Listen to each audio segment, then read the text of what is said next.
Bwana, mwanamama Katha pamoja na Eddie wameamua kurudisha mahusiano yao pamoja. Je, ni kweli mwanamama Katha ameamua kurudi kwa Eddie au ana mpango wake wa kutaka kumwangamiza Eddie? Mimi na wewe hatujui, lakini kwenye hii sehemu ya 7 tutakwenda kujua kama mwanamama Katha ameamua kurudisha penzi kwa Eddie au ana mipango yake mingine. Lakini pia Mzee Faya anataka kuwashughulikia Eddie na mwanamama Katha. Swali ni je, Mzee Faya ataweza? Bwana, karibu katika hii sehemu ya 7. Mzigo wa Ice You Kill Me umeandaliwa na kutayarishwa na Eda Zalia G Msurwa. Sauti hii hapa, mimi naitwa Uncle J. Karibu sana tupate kujua nini kilichopo kwenye hii sehemu ya 7. Karibu. Babake na Flora kwanza alishusha pumzi taratibu kwa kimtazama Mzee Faya. Akamuuliza, wewe Mzee Faya, una uhakika unachokizungumza? Au umeongea tu kujifurahisha? Yaani unataka kumteka Eddie pamoja na mke wake? Mimi nina uhakika wa 100%. Ninawateka mimi hao. Nitawakamata na hiyo operation ninaiongoza mimi mwenyewe. Mimi ndo Mzee Faya. Hili jina la Mzee Faya halikuja bure bure. Baba Flora alimtazama Mzee Faya. Alishetu kuguna kimoyo moyo, kwani hatari ambayo Mzee Faya anataka kuweza kuianzisha haijui kiundani wake. Na Baba Flora hakuhitaji kumshauri chochote Mzee Faya, kwani vita ya panzi kwake ni furaha. Sawa, kama wapo kwenye himaya yako, itakuwa ni rahisi sana wewe kuweza kupambana nao. Baba Flora alizungumza huku akiona mtazama Mzee Faya aliyekuwa anaonekana kudhamiria kwa kile anachotaka kwenda kukifanya. Mzee Faya alikusanya timu ya vijana wake 30 wenye mafunzo ya hali ya juu ya kininja, na kisha wakaondoka kuelekea katika nyumba ya Katha, na hii ni mara baada ya kupokea maelekezo ni wapi anapoishi Katha. Wanakwenda wapi? Flora alimuuliza baba yake, na hii ni mara baada ya kushuhudia gari zikitoka katika ngome hiyo kwa kuongozana. Wanakwenda kumkamata Eddie pamoja na Katha. Baba, Katha wa Scorpion no? Ndio.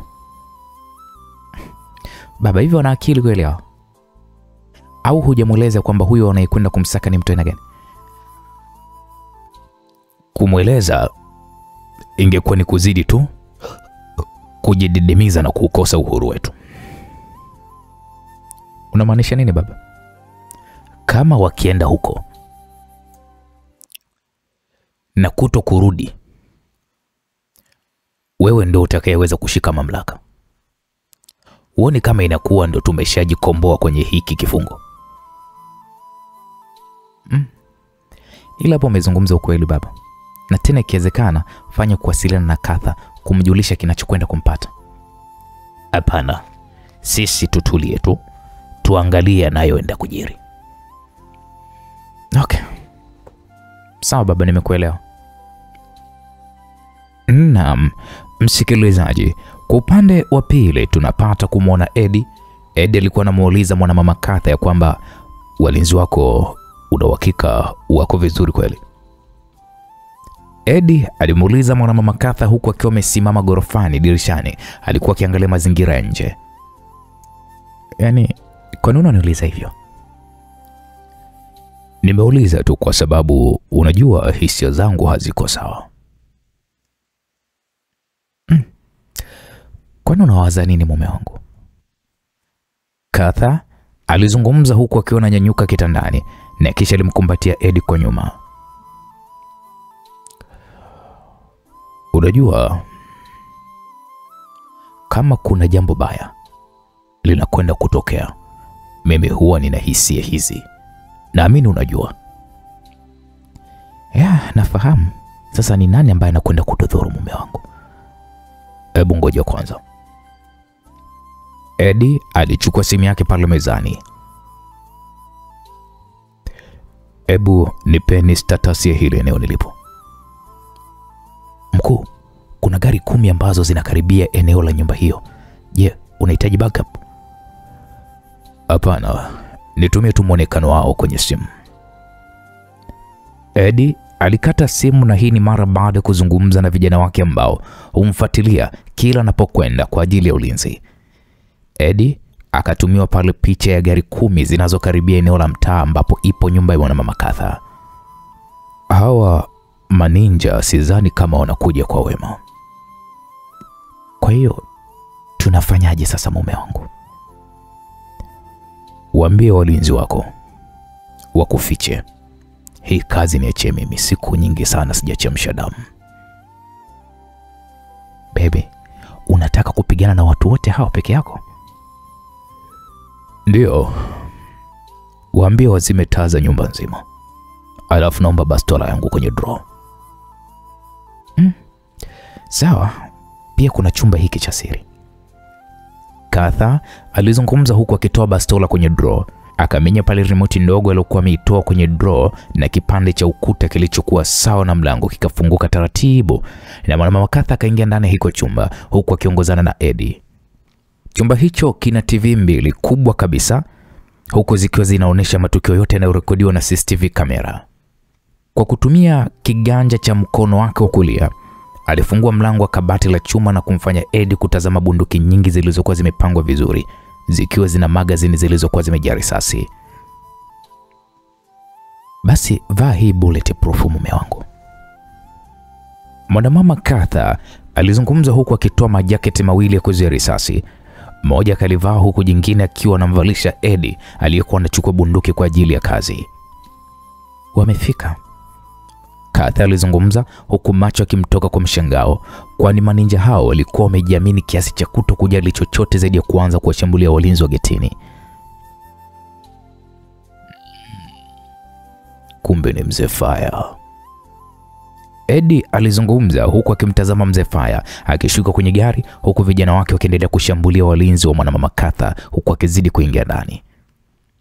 Chochote kitakachokwenda kutokea, hakikisha unakaa humu ndani na hutoki, nadhani umenielewa.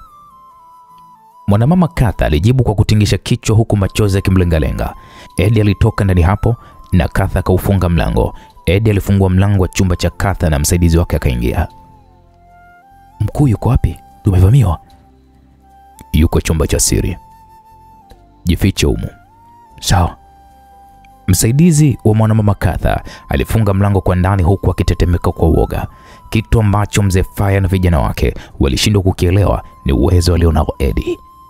Eddie alianza kuwaua maninja hao kwa kuwapiga risasi, huku wengine akiwaua kwa mapanga yao wao wenyewe. Kasi na uwezo wa Eddie katika kujibu mashambulizi ya maninja hao ilizidi kuwafanya maninja hao wazidi kufa. Mzee Fire alimtazama Eddie aliyokuwa anamalizia kumua ninja wake wa mwisho kwa risasi ya kichwa. Mzee Fire alishika upanga wake vizuri huku ukiwa umejaa damu za walinzi wa Katha.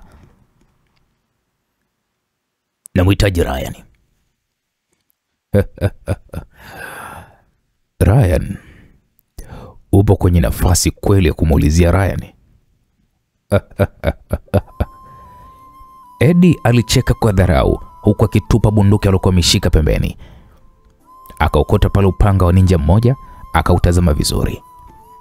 Kama ulikuwa una haja ya kufa, basi ungekufa peke yako na sio kuwaleta hawa vijana wadogo. Wewe nani unayemwambia hivyo? Jaribu uone. Eddie alivua pale jaketi la kuzuia risasi, alilitupa pembeni. Mapambano ya kutumia nguvu yalianza huko, kila mmoja akionyesha ujuzi katika utumiaji wa panga hizo ndefu na kali zenye kukata kila pande. Shit.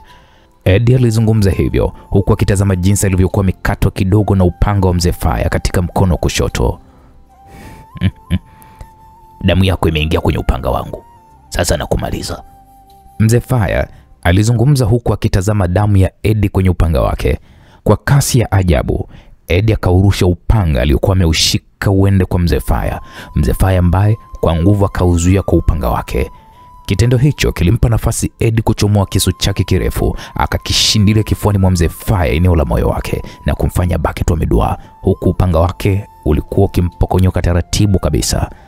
Eddie alikichomoa kisu hicho huku akimshika nyuma ya shingo yake, akamkita kisu cha tumboni, akamwambia, hiki ni kwa ajili ya kuweza kuidhalilisha ikulu ya nchi yangu.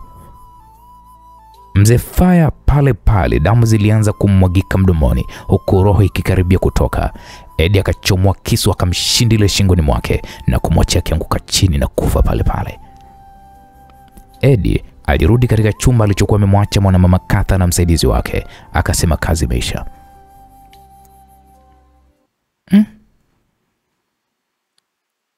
Umejaa damu mume wangu. Simu yangu iko wapi? Mwanamama Katha alimkabidhi Eddie simu yake. Njoo nimsafishe hili eneo. Sawa mkuu. Alikata simu na kuingia bafuni huku mwanamama Katha akimfuata kwa nyuma.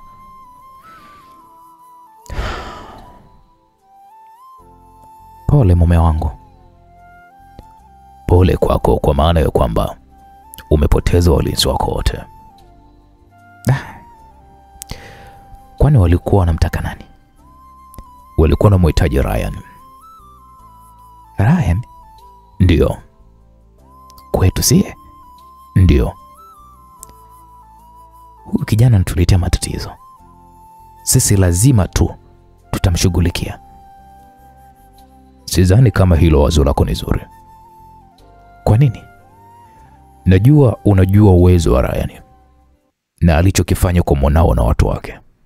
Sasa Nadia sasa hivi atakuwa anafanya mafunzo ya kininja. Ila sidhani kama litakuwa ni wazo zuri pale atakapokwenda kupambana na Ryan ambaye ni mtu hatari. Hata mimi mwenyewe tusiweze kutengeneza bifu naye. Kikubwa kama unataka kuishi maisha ya furaha, hebu achaneni na Ryan. Eddie alizungumza huku akivua nguo na kuanza kuoga, huku damu za watu waliokuwa wamewaua zilikuwa zikichuruzika na maji yaliyokuwa yanamwagika mwilini mwake. Umeumia mume wangu? Ni jeraha dogo tu. Mkuu, kuna malori 4 ya taka yanaingia getini. Msaidizi huyo alizungumza huku akiwa amesimama nje ya mlango wa bafu alilokuwa ameingia Eddie na mwanamama Katha. Ni vijana wangu hao. Wamekuja kusafisha. Katha alitoka bafuni na kuchungulia dirishani. Kwa hiyo Eddie, unataka kuniambia hiyo kampuni ya usafi ni ya kwako? Katha aliuliza, na hii ni mara baada ya kurudi bafuni. Eddie akasema ndio. Na eneo litakuwa safi baada ya muda. Na hizo maiti zitakwenda kupotezwa na hakutokuwa na kilichotokea. Kwa sasa inabidi tuondoke hapa Japan kama hutaweza kujali. Sawa. Mimi nimekuja na ndege yangu. Tunaweza kwenda kuitumia hiyo kama hutojali. Hey, kusanya mizigo yetu tunaondoka. Sawa mkuu. Eddie na mwanamama Katha walijiandaa, walitoka ndani ya hiko chumba. Mkuu, hii kuzimu ya hapa si mchezo. Safisheni na kila kitu kiweze kurudi kwenye mpangilio wake. Gari yangu mtairudisha sehemu yake. Eddie alizungumza huku akimkabidhi kijana wake huyo funguo. Sawa mkuu. Wakaingia katika gari ya mwanamama Katha na wakaondoka kuelekea uwanja wa ndege. Walifika katika maegesho ya ndege binafsi na wakaingia katika ndege ya mwanamama Katha ambayo tayari walinzi wachache na marubani walikuwa wameshajiandaa kwa ajili ya safari. Baada ya kuruhusiwa kuondoka uwanjani hapo, waliondoka kwa mwendo wa taratibu na baada ya muda mchache ndege ikapaa na kuiacha ardhi ya Japan. Mume wangu. Naam. Tunakwenda eneo ambalo lina surprise yako. Surprise nzuri au mbaya? Ni nzuri mume wangu. Kweli? Haki ya Mungu. Kama hujawahi kuniamini kipindi chote, basi naomba uniamini sasa. Sawa, na kuamini na naamini hutovunja uaminifu wangu tena. Hakuna shaka mume wangu. Asante kwa hilo. Naam, msikilizaji, kwa upande wa pili. Madam, kuna taarifa mbaya. Ninja ambaye ni mlinzi wa Flora alizungumza huku akimtazama Flora na kumfanya mpe ishara ya kuendelea kuzungumza.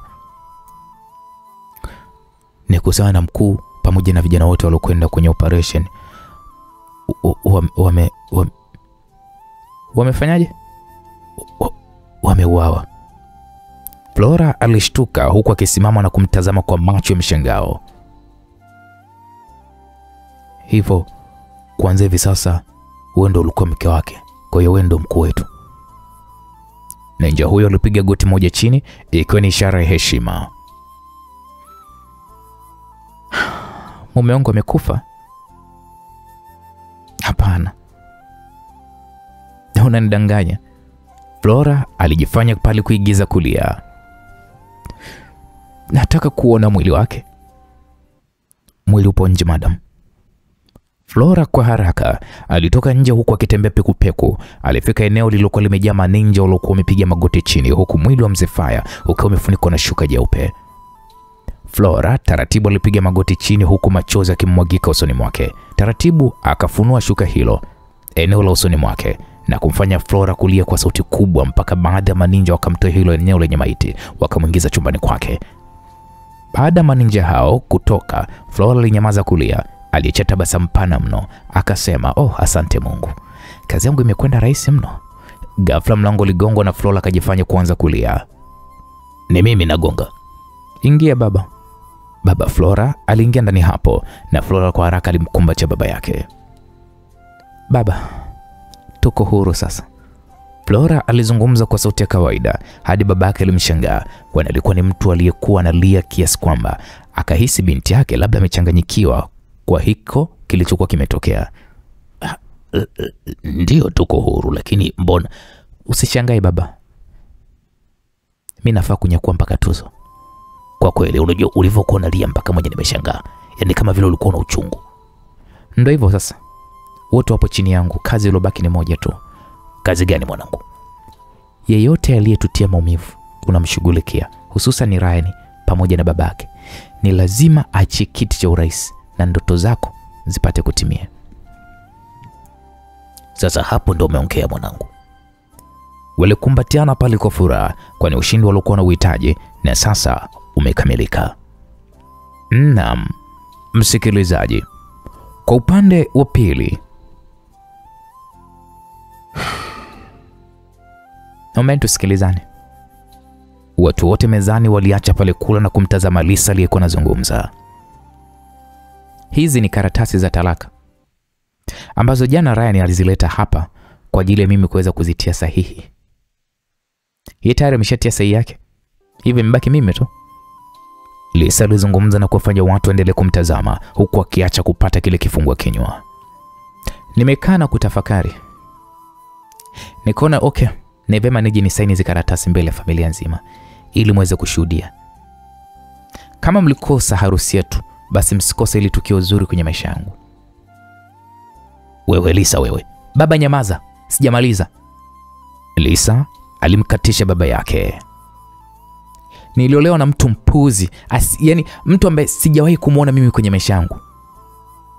"Ila dada, sio wakati mzuri wa kuzungumza maneno hayo tena mbele ya baba mkwe hapa. Anajua ya kwamba mwanene ni mpuzi wa kiwango cha mwisho. Hivyo nimekuja hapa, niko na kalamu, natia sahihi na nyote muone."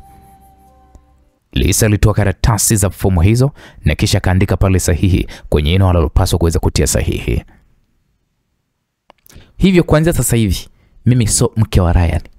Kwa niko free, niko huru na maisha yangu." Baba Lisa alishusha pumzi taratibu, kwani vitendo ambavyo anavifanya Lisa ni kama mtu alikuwa amechanganyikiwa. "Mzee mwenzangu, kuna haja ya kumtafuta mwana saikolojia kwa ajili ya Lisa." "Baba acha unafiki. Unataka kusema kwamba mimi siwezi kufanya maamuzi yangu ambayo kwangu yanaweza kuwa ni sahihi? Au nyinyi ndio mnajiona kwamba mpo sahihi, si ndio maana yake?" Lisa alizungumza kwa msisitizo huku akimtazama baba yake. "Oh, nimesahau. Baba aliniingilia kwenye maamuzi yangu. Ila sipo single kama mlivyosema pale awali." Ghost alimtazama Lisa aliyekuwa amesimama. Lisa akasogea kwenye kiti chake kwa nyuma na taratibu akamsogelea Ghost, akampiga pale busu shavuni mwake. "Na watambulisha kwenu rasmi mume wangu mtarajiwa ambaye atanioa, na kama hutojali mume wangu, naomba harusi yetu tufunge ndani ya wiki hii ili kumepusha shetani kuvuruga penzi letu." Watu wote macho yakawatoka kwa mshangao, kwani katika kitu ambacho hawakukitarajia ni Lisa kuwa na mahusiano na baba yake mkwe ambaye ni baba mzazi wa mume wake. Nahisi binti yangu Lisa unapaswa kupelekwa hospitali ya kuhudumia wagonjwa wenye akili, sio bure kwa kweli. Wewe umechanganyikiwa mwanangu. Mzazi mwenzangu, hebu jaribu kufanya utaratibu, huyu Lisa tumpeleke hospitali. Hapana. Sijakuelewa. Lisa ni mzima wa afya na inabidi tuheshimu mawazo yake. Kwa hiyo wewe mzee mwenzangu unataka kusema kwa hiyo wewe ndo utakuwa mume wake mtarajiwa? Au unahisi hilo swala wewe unahisi liko sahihi? Mimi nitakwenda kumwoa Lisa, ili mradi amehitaji hivyo nitafanya. Mimi niwatakia asubuhi njema. Ghost alizungumza kwa msisitizo na kumfanya kila mtu kutokwa na macho ya mshangao, hususan wazazi wa Lisa ambao hilo jambo kwao limekuwa na ukakasi mkubwa mno. Ghost alisimama na kuondoka eneo hilo na kuelekea ofisini kwake. Mbona nahisi kama naota? Baba Lisa alizungumza huku akimtazama Lisa akiondoka hilo eneo. Ndoa yetu itakuwa lini? Lisa alimuuliza Ghost, na hii ni mara baada ya kumkuta mlangoni akizungumza na walinzi wake. Naomba ni dakika. Ghost alimshika mkono Lisa na wakaongozana mpaka katika chumba cha Ghost. Sasa kulikuwa kuna haja gani ya kuwaambia kila mtu katika wakati kama ule? Kwa unataka kufa na kuwa rais aliongoza hii nchi kwa muda mfupi sana, si ndio? Hapana, ila unajua. Ila nini? Lisa kamsukuma Ghost juu ya kitanda na alianza pale kumvunga taratibu. Lisa, watasikia. Kuna ubaya gani ukisikia mume na mke wakifanya mapenzi? Ghost alibaki mdomo wazi huku akimtazama Lisa akifungua mkanda wake, akamvua pale na suruali. Ila nina kikao cha uapisho wa wakuu wa mikoa nilowachagua. Wewe ndo rais, kwani ukichelewa kuna atakayehoji? Lisa alizungumza mithiri ya mwanamke aliyechanganyikiwa. Akaanza pale kumnyonya jogoo wa Ghost na ndani ya muda mfupi akasimama. Walijikuta wakizama kwenye penzi nzito kwa mara ya kwanza. Ndani ya dakika 10 Ghost ndo akawa wa kwanza kumaliza mchezo. Asante sana baby. Sasa nina amani. Ghost alizungumza huku akihema vibaya mno. Umejitahidi japo sijaridhika. Inabidi sasa nianze kukupikia vyakula vitakavyokufanya uende masafa marefu, kwani ndo mambo ambayo nimeyazoea. Lisa alizungumza na kisha akashuka pale kitandani na kumfanya Ghost aduae huku akimsindikiza kwa macho. Akawa anatazama wowo la Lisa jinsi lilivyokuwa linatikisika. Lisa akaingia bafuni.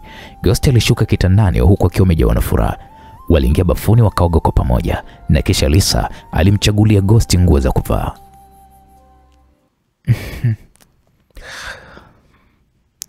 Umependeza sana mume wangu. Shukrani mpenzi. Lisa alimbusu Ghost mdomoni. Walitoka chumbani hapo na wakakutana na Linda mlangoni.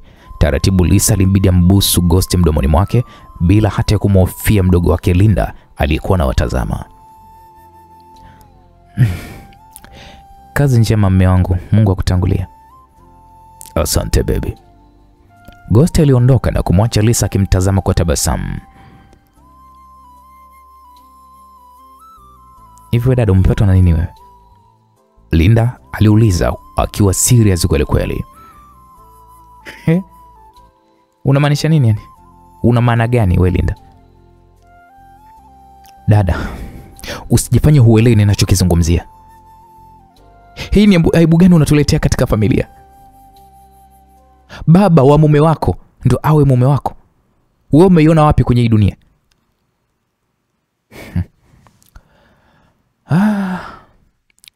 Sikiliza wewe Linda.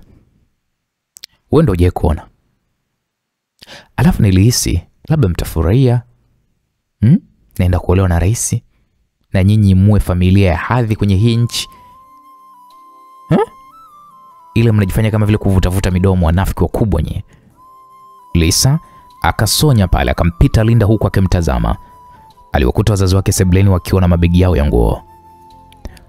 Hatuna haja kuendelea kuishuhudia aibu uliotuletea kama wazazi wako. Tuna nyumba yetu, hivyo tunakwenda kuishi huko. Ila kwa hili amini ya kwamba hatujalipenda wala kukubaliana na wewe. Baba Lisa alizungumza huku machozi yakimlenga-lenga.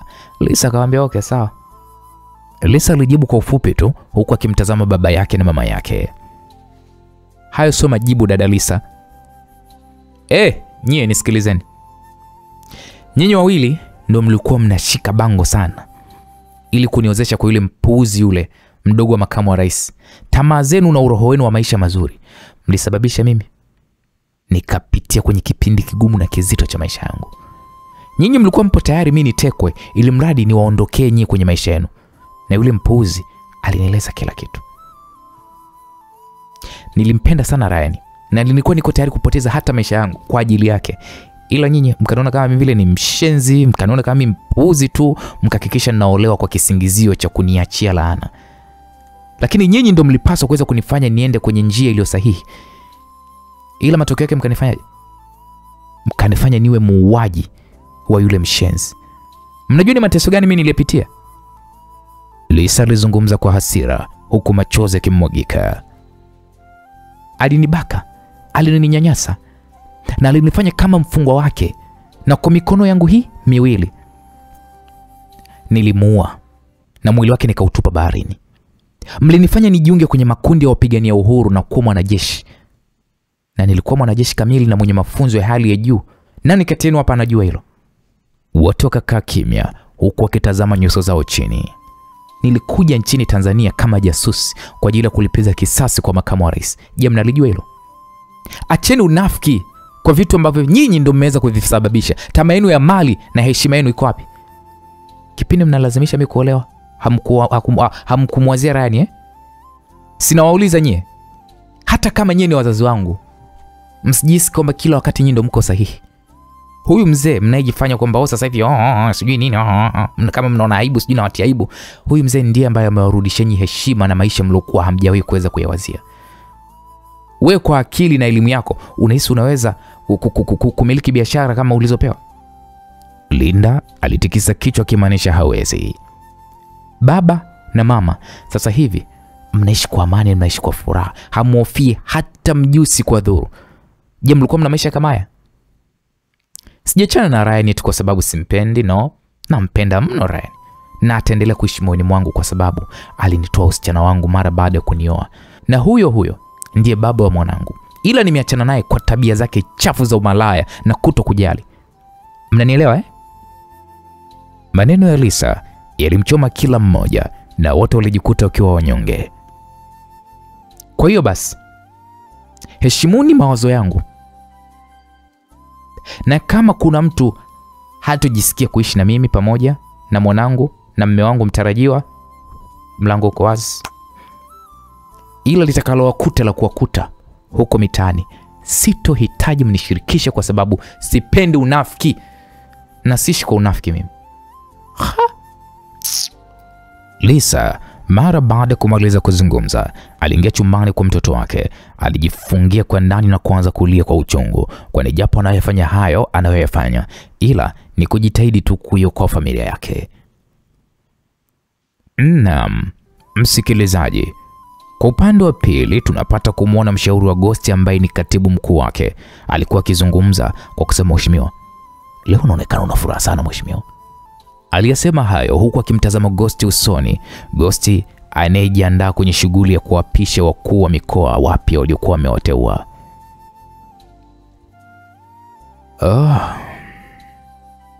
Ni kweli nina raha sana. Mheshimiwa samahani bwana, unaweza kunishirikisha furaha yako? Bila shaka. Najua mke wangu ni marehemu. Ndio. Hivyo ni nafasi ya first lady sasa. inakaribia kupata mrithi. Ni nani tena huyo? Usijali, nitakwambia hivyo. Kwa sasa uenda sherehe ya harusi inahitaji ifungwe Jumamosi ijayo. Ya wiki? Ndio, kwani kinachoshindikana ni nini? Hakuna kinachoshindikana, ila ni haraka sana. Na ukizingatia taratibu za kikanisa lazima itangazwe. Kanisa lenyewe linajua mimi ni nani. Hivyo hata atakayeweza kutufungisha ndoa atafanya vile ninavyohitaji mimi. Una siku 5 tu za maandalizi na sherehe itafanyika hapa Ikulu. Na waalikwa watakuwa ni watu wachache tu. Sawa mkuu. Katibu mkuu hakuwa na jambo la kupinga zaidi ya kumkubalia tu Mheshimiwa Rais. Naam. Kwa upande mwingine, Ryan alionekana akizungumza kwa kusema, sasa inabidi kwanza tupite tukamwone mama na kisha tuendelee na mambo mengine. Sawa. Wakatoka kwenye eneo la abiria kukaguliwa na wakatoka nje na kuingia ndani ya taksi, huku kimya ukiwa umetawala mara baada ya kumweleza dereva ni wapi wanahitaji kuelekea. Nyinyi ni wenyeji wa hapa Japani? Dereva alianza kwa kuzungumza hivyo na Ryan akasema hapana. Kwa nini unauliza hivyo? Kuna msiba mkubwa sana umetokea hapa kwa wa kiongozi mmoja wa maninja. Kiongozi wa maninja? Ndio. Ninja mkuu wa maninja. Huyu alikuwa anajulikana kwa jina la moja tu la Fire. Hivyo kwa sasa ni marehemu. Ni kifo cha kawaida ama? Hakuna anayefahamu, ila tu amefariki jana. Sisi tumfahamu huyo. Rani alijibu hivyo na kuifanya mada hiyo kuishia hapo. Walifika nyumbani kwa mama yake na kukaribishwa pale na dada wa kazi. Mama bado hajarudi kazini, ila muda wake huwa ni wa kurudi ndo huu. Okay, sawa, kuna shaka. Niwaandalie nini? Wala tosijali, tutaingia tu chumbani. Sawa. Kweli Naima na Ryan wakaelekea katika chumba cha Ryan. Naima akajitupa kitandani mzima.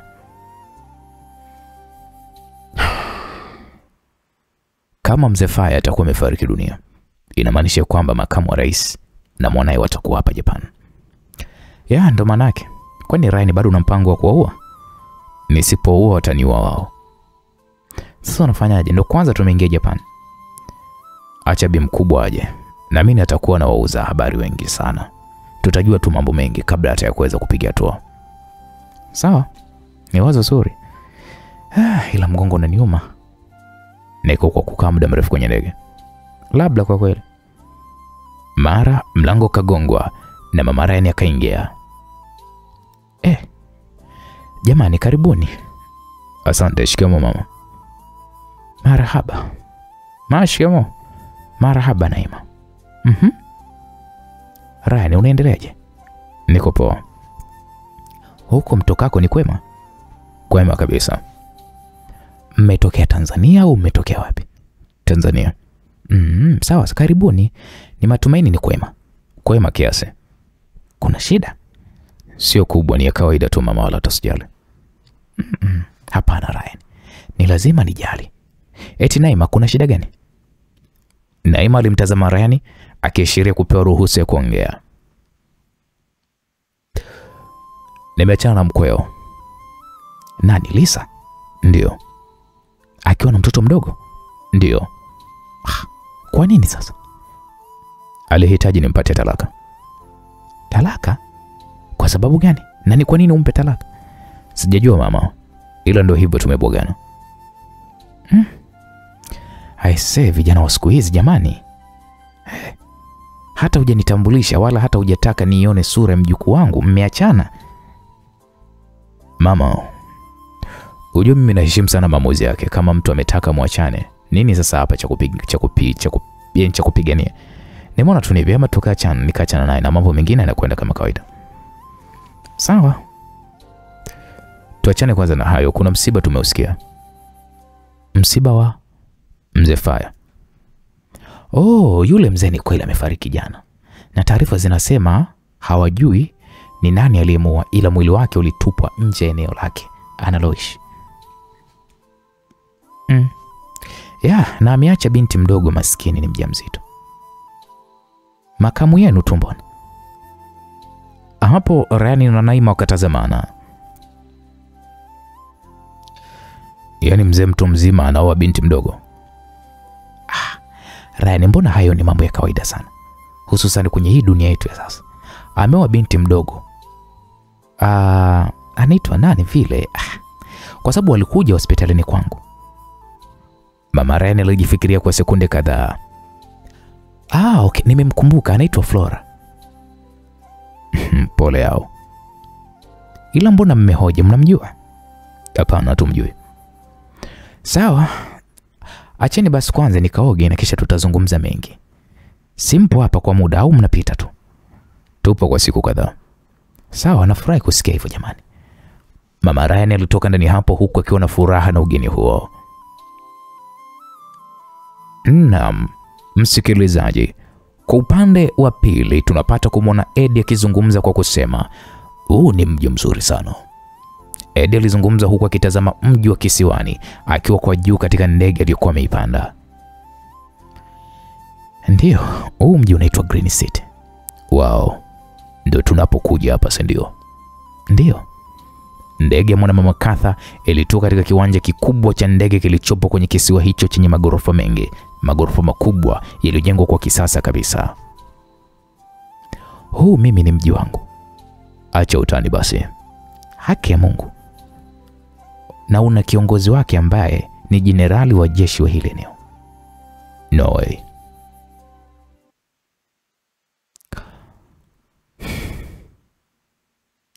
Unajua ndoto yangu ilikuwa ni kuwa na nchi yangu. Sasa nilipopata kile kisiwa kule nikaona kwa nini nisiwe na kisiwa kingine ambacho nitaweka mji wa kibiashara kama Dubai.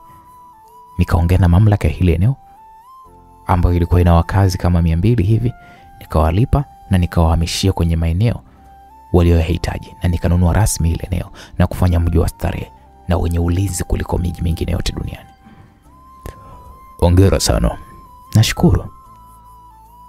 Wakashuka ndani ya ndege huku gari zinazofanana aina Rolls Royce zipatazo kama 10 zikiwa zimejipanga, huku kukiwa kuna zulia jekundu kutoka eneo la ndege ilipokuwa imesimama mpaka kwenye gari moja. Eddie akatazama wanajeshi waliokuwa wamejipanga wapatao 70 eneo hilo, huku wana usalama zaidi ya 30 waliovalia suti nyeusi wakiwa wamejipanga vizuri kabisa. Tushuke mume wangu, Mwanamama Katha alizungumza huku akitabasamu, na kweli wakashuka kwenye ngazi taratibu. Eddie alimtazama mwanajeshi mmoja aliyewapa mgongo huku akionekana ni mwanamke. Mara baada ya kukanyaga ardhi tu, mwanajeshi huyo aligeuka taratibu na kumfanya Eddie kutokwa na macho mshangao mpaka alishindwa kupiga hatua, kwani Nadia, mdogo wake na Katha ambaye anatambua amefariki dunia, yu hai, yeye ndo akiwa ndo jenerali wa jeshi katika huo mji. Ninaota ama ni nini? Eddie alimnong'oneza Katha huku akimtazama Nadia akiwa anawafuata kwa mwendo wa haraka. Aliopigia saluti na kisha akamkumbatia Mwanamama Katha. Karibuni sana. Tunashukuru. Karibu. Nadia alizungumza huku akimpa mkono Eddie aliyekuwa na uangalia tu kwa sekunde kadhaa, na kisha wakashikana viganja. Nashukuru. Wakatembea katika zulia hilo jekundu mpaka wakafika katika gari walilokuwa wameandaliwa, na wote watatu wakaingia, huku walinzi na wanajeshi wengine wakaingia kwenye gari nyingine na wakaondoka hilo eneo. Najua una mambo mengi ya kuuliza mume wangu, ila acha kwanza tufike ikulu. Okay, sawa. Ukimya ulitawala ndani ya gari, huku Eddie akiwa anamtazama Nadia aliyekuwa amekaa siti ya mbele pembezoni mwa dereva. Huyu Nadia huyu sio mtoto wa Mwanamama Katha, hapana. Nadia huyu ni mdogo wake na Katha. Yaani Katha ana mdogo wake anaitwa Nadia. Na kama utakumbuka vizuri kwenye simulizi ya X, Eddie alishapita nao hao wote wawili. Yaani alitembea na Katha ambaye ni mke wake, mshikaji akapita mpaka na mdogo wake na Katha ambaye ni Nadia. Japokuwa Mwanamama Katha ana mtoto anaitwa Nadia, lakini Nadia mwenyewe ni huyu hapa ambaye ni mdogo wa Katha. Wakafika katika jengo kubwa la ikulu lenye ulinzi wa hali ya juu. Wakashuka na kuingia ndani ya ikulu hiyo iliyokuwa imemfanya Eddie kujawa na mshangao, kwani ilikuwa imetengenezwa kwa muundo wa kichwa cha simba.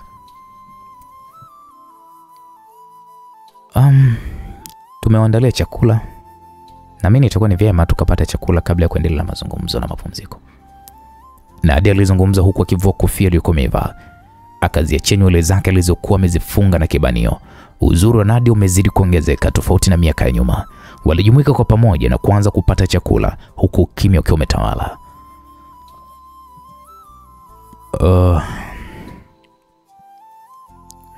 Naweza kufahamu ni nini kimetokea? Eddie aliuliza huku akimtazama Katha pamoja na mdogo wake huyo ambaye ni Nadia. Mume wangu, maliza kwanza chakula, mbona muda upo tutaongea. Sawa. Kweli walimaliza kupata chakula na wafanyakazi wakaondoa pale vyombo. Niwe tu mkweli, nahisi kama vile niko ndotoni.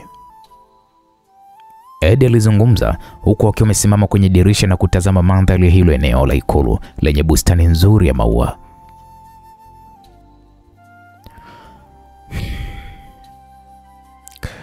Nilipogundua una mahusiano na mdogo wangu Nadia, nilipanga kuwaua nyote wawili. Sauti ya mwanamama Katha ilimfanya Eddie kugeuka na kumtazama sehemu alipokuwa amekaa. Kusema ule ukweli iliniumiza sana, kwa sababu miaka yote nilikuwa ni mwanamke mwema na mwaminifu kwako. Sikuwahi kumtamani mwanaume mwingine zaidi yako Eddie. Ila damu ilikuwa ni nzito kuliko maji pale nilipogundua Nadia ni mjamzito. Katha alishusha pumzi taratibu na kisha kaendelea kuzungumza.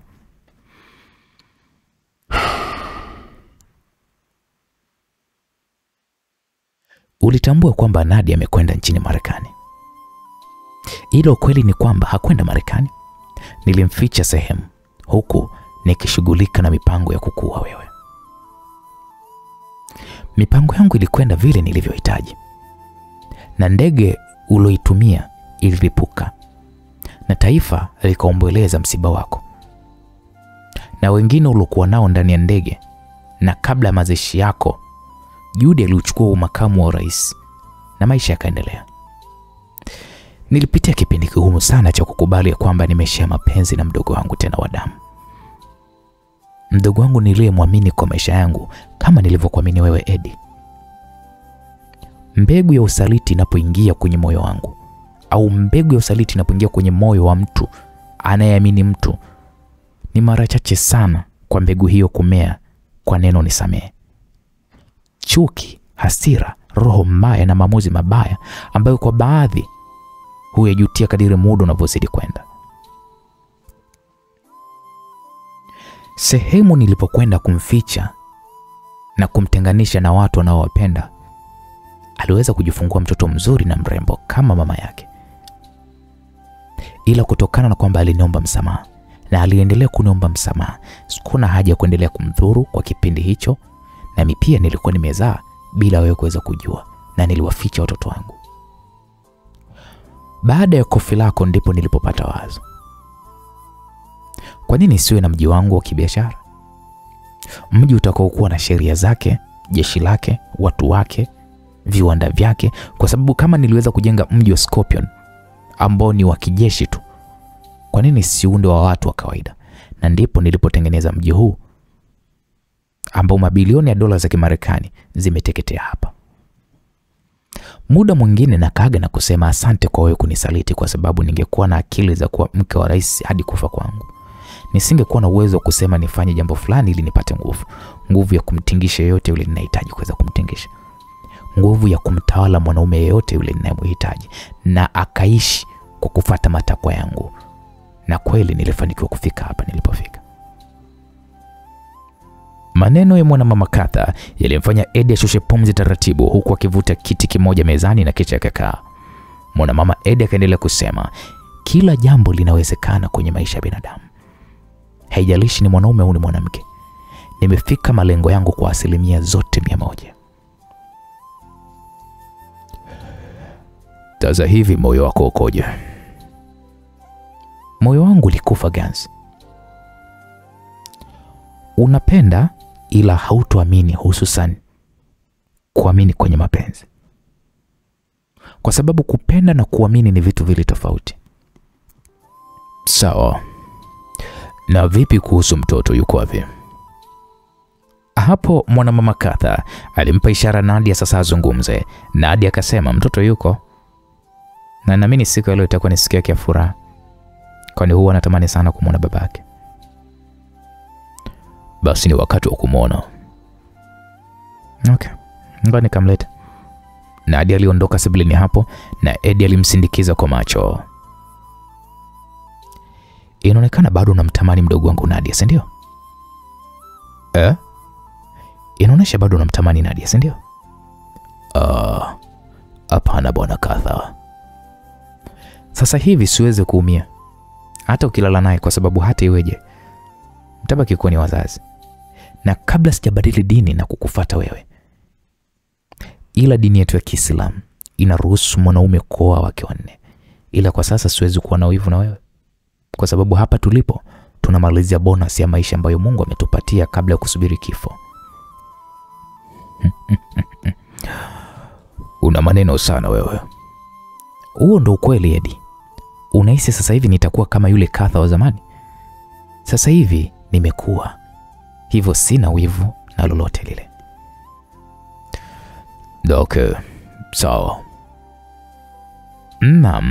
Baada ya muda wote wakageuka na kumtazama Nadia akiwa mwongozana na binti mrefu mwenye shepu namba 8, ana uso ambao unafanania kabisa na Eddie. Mungu wangu. Umepata pisi kali. Mwanamama Katha alizungumza kwa sauti ya chini chini ya kumnong'ona na kumfanya Eddie atengeshe kichwa, akiamini kwamba kweli msichana huyo ni mrembo. Walikumbatiana pale na msichana huyo alianza kulia kwa furaha, kwani toka kuzaliwa kwake leo ndo anakutana na baba yake.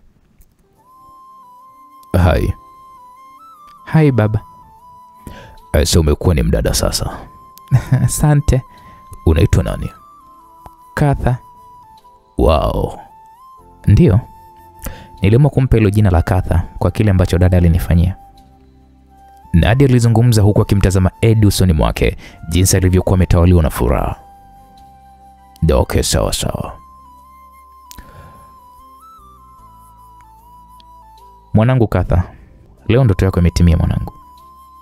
Ndio mama mkubwa. Mwanangu Katha, leo ndoto yako imetimia mwanangu. Ndio mama mkubwa. Basi furahia siku hii na baba yako. Mtembeze aone huu mji wako. Sawa, baba twende. Katha, ambaye huyo ni mtoto wa Eddie, alimshika mkono baba yake na kisha kaondoka naye hilo eneo.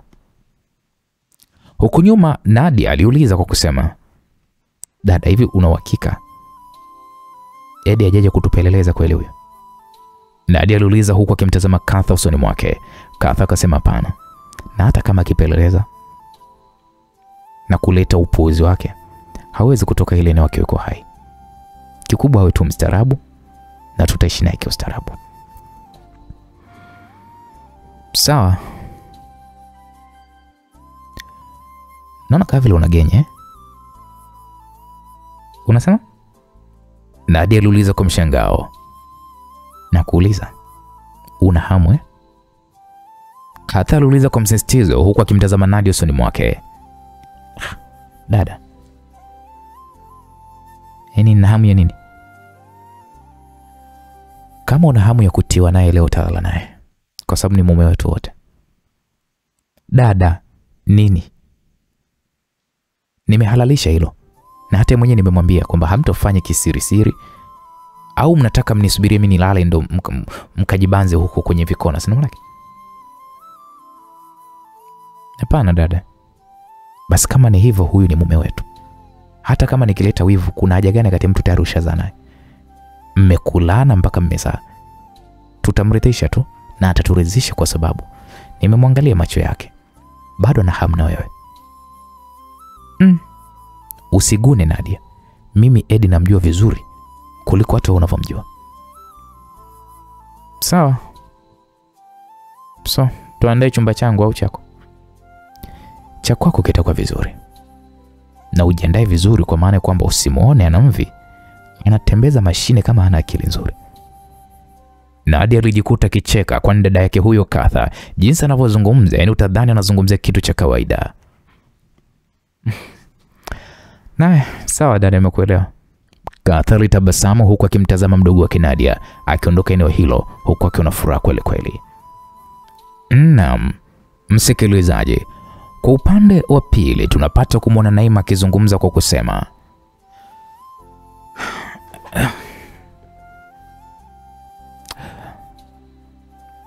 msiba utafanyika kesho. Naima alizungumza huku akimtazama Ryan usoni mwake. Kesho saa ngapi? Saa 10 jioni. Na wahudhuriaji wa msiba huo watakuwa ni watu wachache na mashuhuri. Kwani mnataka kuelekea kwenye msiba wa mzee Faya? Mama Ryan aliuliza hivyo. Naima alimtazama Ryan. Ishu gani? Mama, kuna ishu tunataka kwenda kuifanya. Ishu gani hiyo? Mama, unajua kwa hivi, ni story fupi ila yenye kutisha kidogo. Wewe Naima. Rani, acha tu nimueleze mama kwa sababu anaweza kuwa ni msaada mkubwa kwetu. Okay, sawa. Mama, kwanza tazama hii video. Naima iliweka video inayomuonyesha Rani akiwa katika chumba chenye sumu. Mungu wangu. Mama Rani alishangaa. Mama, miaka kadhaa iliyopita aliyekuwa makamu wa rais nchini Tanzania alimfunga Rani kwenye chumba chenye sumu kwa ajili ya kumuua. Ila Mungu sio Athmani. Rani aliweza kutoka japo hali yake ilikuwa ni mbaya. Sasa kwa nini amfungie? Kwa sababu wewe Naima wewe. No, Rani, inabidi tutueleze kila kitu ili sisi tukamletea mama matatizo yetu. Rani, unaweza kuniamini mimi ni mama yako. Naima, endelea na kusikiliza. Makamu wa rais alitaka kumuua Rani kwa sababu Rani alimgongea mke wake. Mama Rani alimtazama Rani kwa mshangao. Na hakuishia tu kumtafuna mke wake, alimtafuna mpaka na mtoto wake pia wa kike, ambaye huyo mtoto ndo mke wa mzee Faya.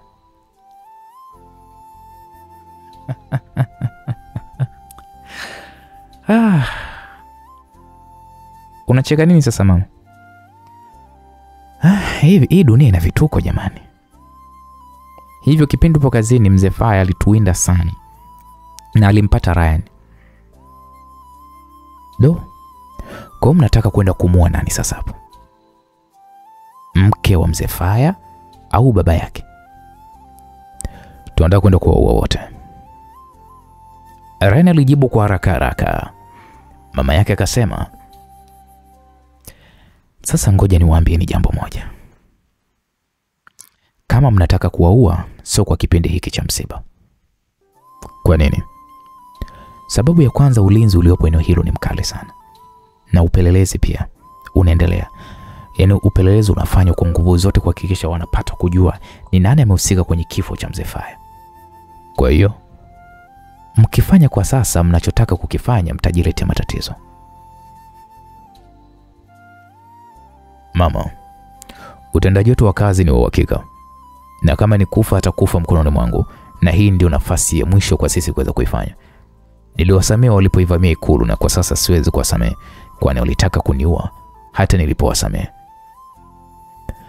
Haya, sawa, fanyeni kila mnachohisi nyinyi sahihi kukifanya kwenu. Tunahitaji msaada wako pia. Upi huo? Mama, tunahitaji msaada wako kuweza kufika msibani pale kwa maana kwamba na wewe upo kwenye listi ya waalikwa. Naima alimuonyesha mama Ryan jina lake kwenye listi ya watu wanaopaswa kuweza kufika kwenye huo msiba. Nyinyi mmewezaje kujua hilo? Kila kitu kinachowekwa kwenye mfumo wa teknolojia ni rahisi sana kujulikana mama. Sawa, nitawasaidia ila kwa sharti moja. Msifanye ujinga wote wakati wa msiba wa watu. Usijali, tunakuahidi. Ila wewe Ryan, kweli unaweza kupambana na maninja wewe? Mama, ondoa shaka. Sawa, acheni basi mimi nikapumzike. Mama Ryan aliondoka sebuleni hapo. Mimi nakwenda leo usiku. Nini? Siwezi kusubiri kesho. Leo ndo wakati wa kwenda kumaliza uadui kati yangu na wao. Nife mimi au wafe wao leo usiku. Niandalie kila kitu kitakachoweza kunisaidia kuingia kwenye hilo eneo. Ryan alizungumza kwa msisitizo na kumfanya Naima kwanza shushe pumzi taratibu, huku akimtazama kwa sababu anachokifanya Ryan ni kitu cha hatari mno. Na inaonekana Ryan ana haraka kweli na hili jambo. Naima hakuwa na kitu cha kufanya zaidi tu ya kuweza kukubaliana na Ryan alichokisema. Naam, msikilizaji, kwa upande wa pili,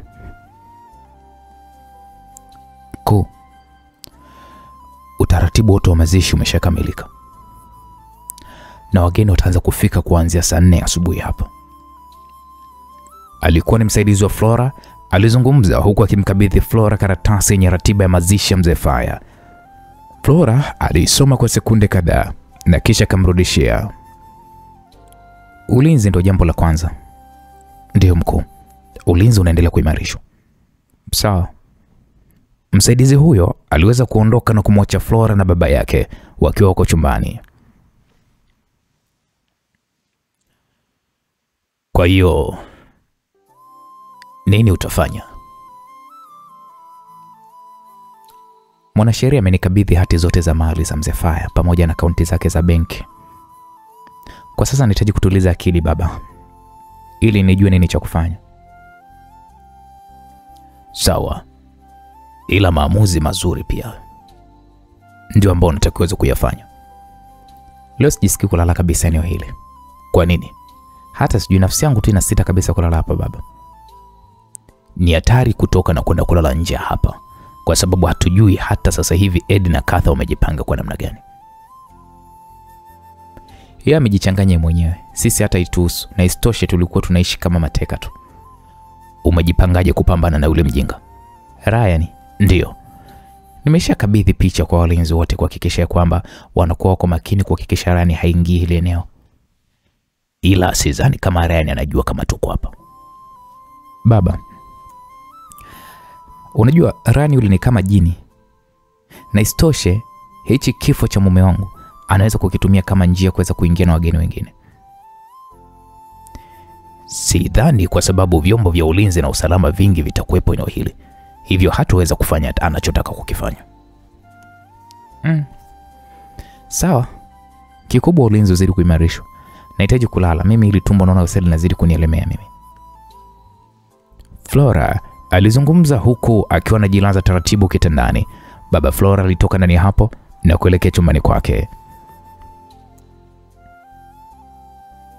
Naam, msikilizaji, kwa upande wa pili tunapata kumwona Eddie akiwa na binti yake wanazungumza. Binti yake akawa anasema, kwenye maisha yangu mimi nilikata tamaa kabisa kuja kumwona babangu. Kwa nini? Mama alikuwa anipi jibu la moja kwa moja kama babangu yuko hai au amekufa. Eddie akamtazama binti yake huyo ambaye ni mkubwa, miaka ya 21. Nimekuwa nikiishi na mama na hajawahi kunieleza maisha ya nyuma jinsi alivyo. Hadi kama miezi miwili iliyopita ndipo alipoweza kunieleza ukweli kati yenu na akanionyesha na picha yako. Pole kwa kukaa na maswali mengi. Nashukuru. Ndugu zako wengine unaofahamu? Hapana. Hawajakuonyesha? Ndio, wala hawajawahi kuongelea. Basi usijali. Mimi baba yako nitakuonesha siku. Sawa baba. Nitashukuru. Nieleze mwanangu, maisha ya huu mji yako vipi? Ni mazuri na wanaoishi humu ni watu wema. Kweli? Ndio baba. Hadi sasa hivi wewe unafanya nini? Mimi ni msanii. Msanii wa nyimbo gani? Njoo nikuoneshe baba. Waliingia katika studio kubwa ya muziki iliyokuwa ipo Ikulu. Wow, studio ni kubwa sana. Nashukuru. Huyu hapa ni producer wangu anaitwa Dito. Okay, sawa. Dito, huyu hapa ni babangu. Nashukuru kukufahamu. Nawe pia. Binti huyu Katha alianza kumsikilizisha nyimbo pale baba yake. Aise, unaimba vizuri sana mwanangu. Hizi nyimbo umeshazitoa kwenye mitandao au watu wakazisikia? Bado baba. Kwa nini ikiwa nyimbo ni nzuri? Nyimbo nzuri hizi kama za kina Dela, kina Celine Dion. Baba, mimi namalizia albamu yangu ya kwanza ambayo baada ya kuimalizia ndio nitaanza kuweka nyimbo chache za kuweza kunitambulisha, na zikifanya vizuri naachia album. Na video umesharekodi? Ndio, naendelea kumalizia nyimbo chache. Waliendelea pale kusikiliza nyimbo 20 zote na Eddie alivutiwa nazo. Baba, naomba upe baraka wimbo wangu wa kwanza kutoa kwenye mitandao. Unichagulie wewe. Wow.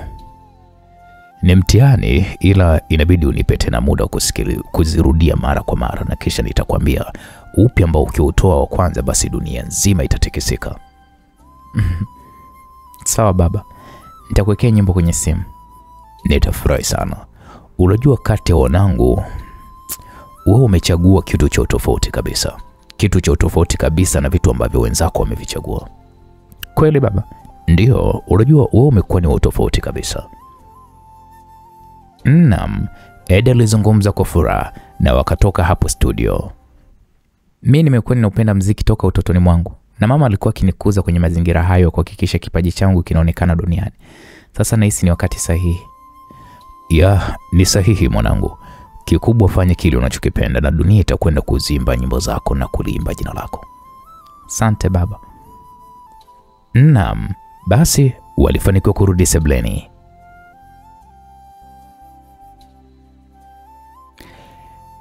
Eddie, naomba nifuate. Nadia alizungumza na wakaongozana na Eddie mpaka chumbani kwake. Eddie alimkuta mama Katha akiwa amelala kitandani huku amejifunga taulo. Nadia akafunga mlango kwa ndani. Ni nini sasa kinachoendelea? Wewe sasa ni mume wetu, hivyo ni jukumu letu kutuhudumia kimwili na kiakili. Mwanamama Katha alizungumza huku akimtazama Eddie kwa macho malegevu. Yaani sijaelewa, yaani wote wawili? Eddie aliuliza huku akitabasamu. Nadia akasema lioni linavyotabasamu nyo. Nadia alizungumza huku akivua nguo zake taratibu. Wewe umetuzalisha, hivyo hakuna usichokijua mwilini mwa Nadia, wala hata mwilini mwangu hakuna usichokijua. Eddie alihisi ni ndoto inayomtokea kwenye maisha yake, ila ukweli ni kwamba hiko anachokiona ni kitu halisia kabisa, kuna ndoto. Nadia alimvua nguo zote na wakapanda kitandani pamoja, na wote wawili walianza kupapasa mwili wa Eddie kila kona ya mwili. Naam, msikilizaji. Kwa upande wa Ryan, yeye alionekana kuzima taa za gari alilokuwa amelikodisha kwenye kampuni zinazokodisha magari. Alitazama ukuta mrefu ambao getini kulikuwa kuna ulinzi mkali wa maninja wapatao 6, huku wengine wakiwa wanatembea juu ya ukuta huo mnene mithili ya ukuta wa gereza. Hey, Naima. Yes. Nipe picha ya drone. Ngoja. Ryan alitazama simu yake na kuanza kuona pale video ya juu inayorekodiwa na drone ndogo. Walinzi wako ngapi? Ni zaidi ya 100. Ryan, ngome ni ngumu hiyo kuingilika. Na kushauri tu urudi. Ryan aliona gari 4 za jeshi zikisimama katika ngome ya Mzee Faya. Walishuka wanajeshi zaidi ya 20 wakiwa na bunduki. Baadhi wakaingia ndani na wengine wakawa wamebaki nje kuimarisha ulinzi. Ryan, yaani usijifanye ndo shujaa. Yaani usijikute ndo Spider-Man. Hutoweza kutoka katika hiyo ngome. Ni hatari mshikaji wangu. Kweli se. Tutafanya siku nyingine. Okay, poa, ngoja nigeuze gari. Taratibu, Ryan aligeuza gari na kuanza safari ya kurudi nyumbani kwa mama yake. Ndani ya dakika 20 akawa amefika. Hivyo unataka kuniambia walihisi kuna uvamizi nini? Sijajua, kwa maana lazima, yani ulinzi tu ulivyokuwa vile ni mkali mno. Ila kutokana kwamba tumejua unapoishi basi tutaendelea kuwawinda. Bora hivyo. Wamejihami mapema sana. Ryan alivua nguo zake za kininja na kuziweka katika begi. Kwa mara ya kwanza Ryan alikubali kushindwa.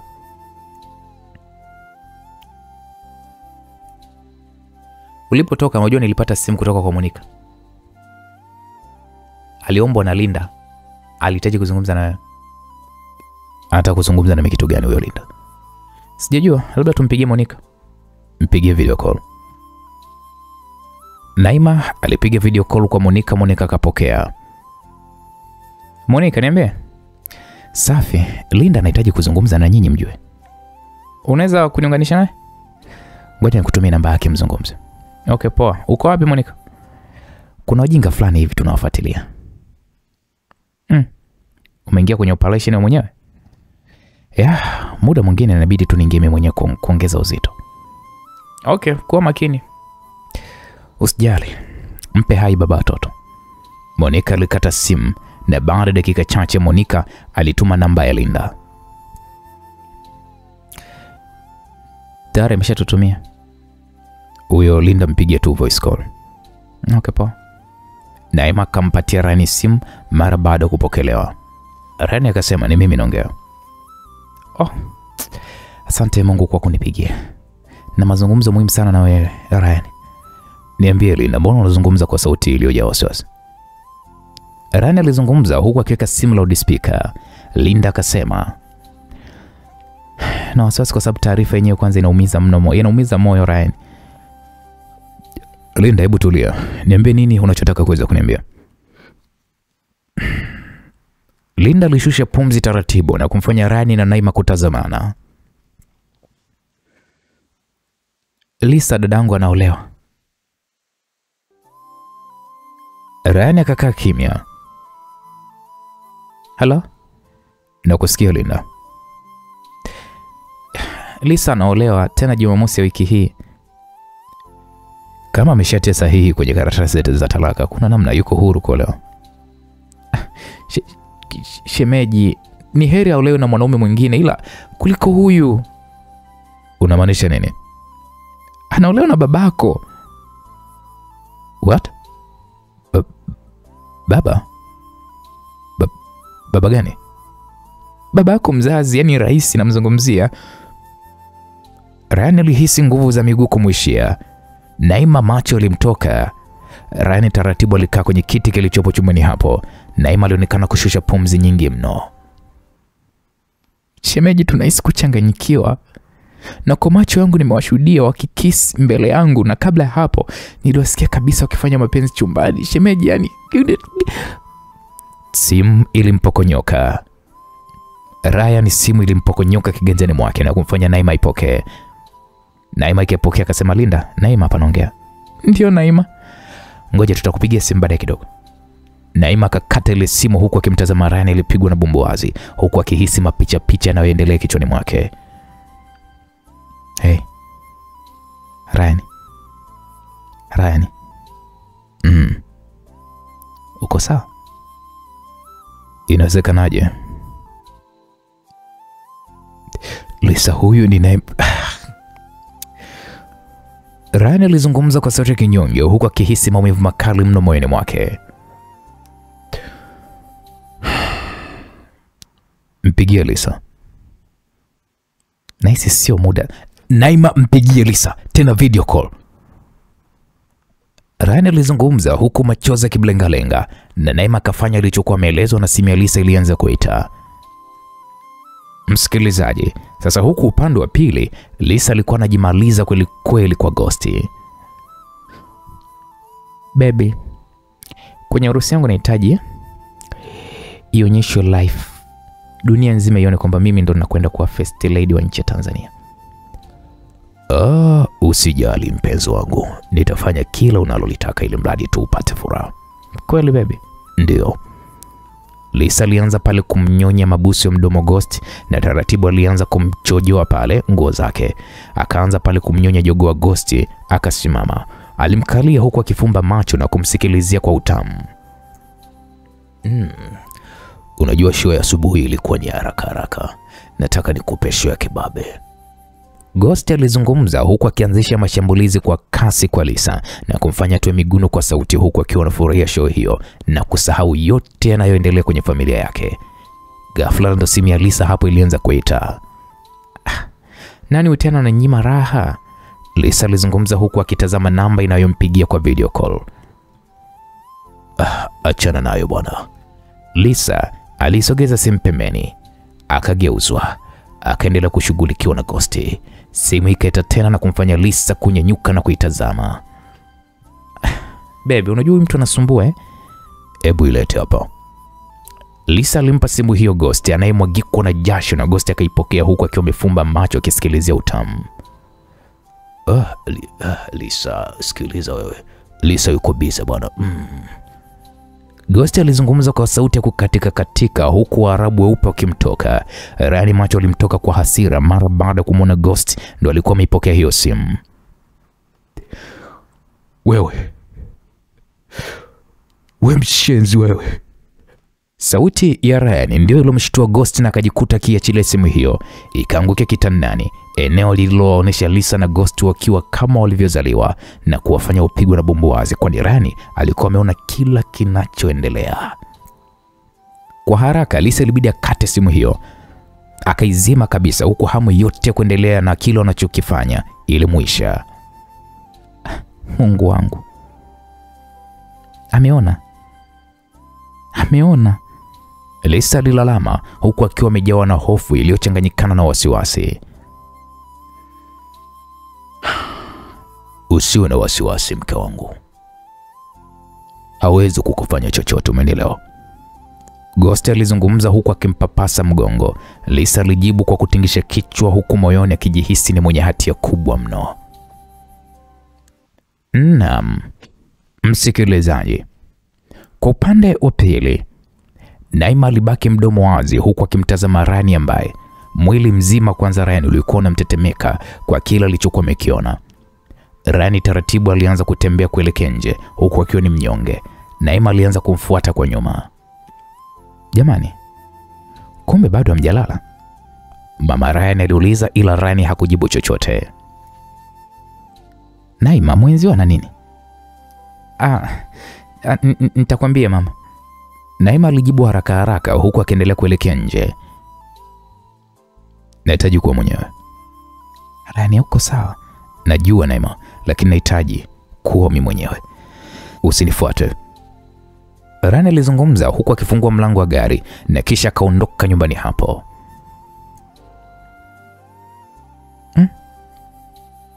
Huyu anakwenda wapi? Mama, mwache tu, Rani hayuko sawa. Sasa kama mwenzako hayuko sawa, si uongozane naye? Anahitaji nafasi, mwache tu akili yake ikae sawa. Kwani nini kinachoendelea?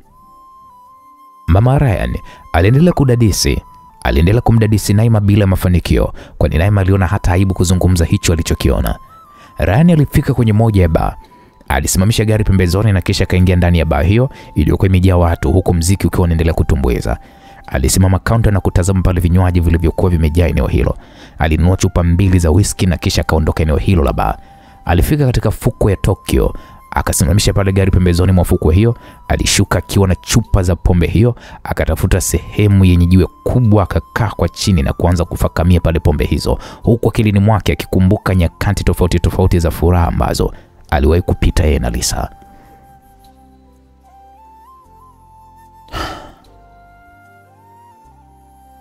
Lisa, hata kama nimekusaliti, ila si kwa baba yangu.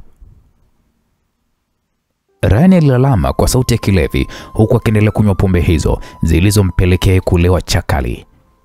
Kiwango kikubwa cha pombe kilimfanya Rani kupitwa na usingizi, akalala hapo hapo. Hey. Sauti ya msichana ilimfanya Rani kuyafumbua macho yake. Mwanga mkali wa jua ulimfanya simuone vizuri mtu aliyekuwa amemwinamia mbele yake. Alinyanyuka taratibu huku akiwa na yumba. Umelewa sana Msichana huyo alizungumza huku akimshika Rani mkono. Alimnyanyua na kuanza kutembea naye taratibu, akamuingiza kwenye boti yake kifahari iliyo pembezoni mwa fukwe hiyo. Alimlaza Rani kitandani huku akimtazama jinsi alivyokuwa amejichokea na alikuwa amejaa michanga kutokana na kulala chini. Akaingia jikoni na kuandaa pale supu ya samaki na kisha karudi chumbani hapo. Hey, kunywa hii supu kidogo itakata pombe. Taratibu Ryan akakana kupokea bakuli lenye supu. Alianza kunywa taratibu. Wewe ni nani? Msamaria mwema. Ryan alimaliza supu hiyo na kumkabidhi bakuli msichana huyo wa Kijapan. Ryan alijipapasa na akaiona funguo ya gari lake. Nashukuru. Alisimama Ryan huku akihisi maumivu makali mno ya kichwa. Unakwenda wapi? Nashukuru kwa hiki ulichonipatia. Kama unakwenda kuendesha gari kwa hali hiyo uliokuwa nayo, kwa sheria za nchi yetu ni kosa. Askari barabarani watakukamata na kukufunga, hivyo kama utojali ni kuendeshe.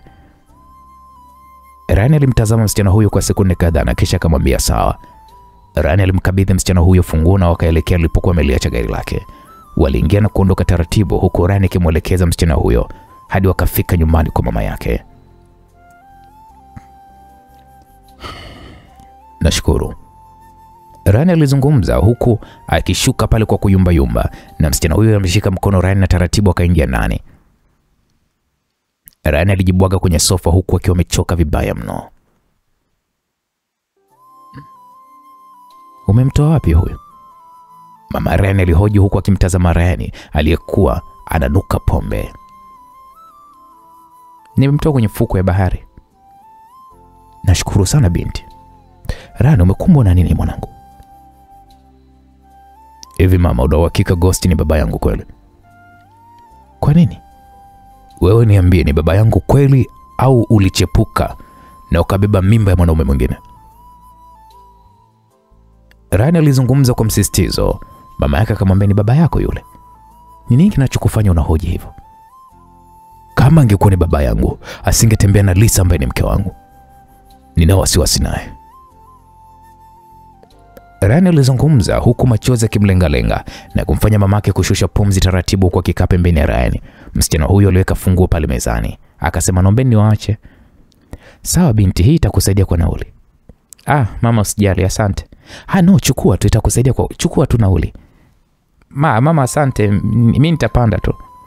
Binti huyo msamaria mwema alizungumza kwa sauti ya unyenyekevu kweli kweli. Sawa, kama chochote kitatokea basi naomba unipigie kwenye hii namba.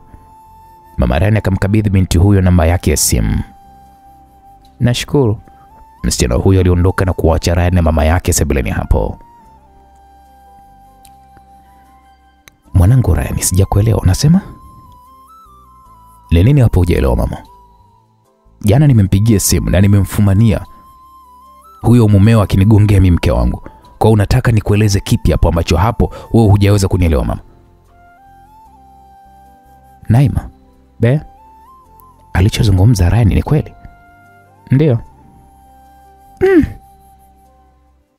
Mama Ryan alishusha pumzi taratibu huku akikaa. Hili swala ni kubwa jamani. Lisa alikuwa anadai talaka kwa nguvu. Kumbe mishenzi ndio yuko nyuma ya pazia. Bora hata angekuwa na mwanaume mwingine, au huyo babako angekuwa na mwanamke mwingine. Ila mke wako imevuka mipaka jamani. Kama Lisa ameamua kukuhukumu kwa kufanya hivyo, hauna haja kuhangaika mwanangu. Wanawake wako wengi sana duniani. Unaweza kutafuta mwanamke yote mzuri umpendaye na ukawa naye. Ryan alimtazama mama yake kwa macho makali. Alisimama na kuondoka sebuleni hapo. Naima, mimi naenda msibani, hivyo muangalie mwenzako. Sawa mama. Mama Ryan aliondoka na Naima akaelekea chumbani kwa Ryan. Naima. Neme. Kitaalamu inaitwaje? Baba kutembea na mkwewe. Ninakosa jibu la kukupa Ryan. Nikiwaua nitakuwa nimekosea.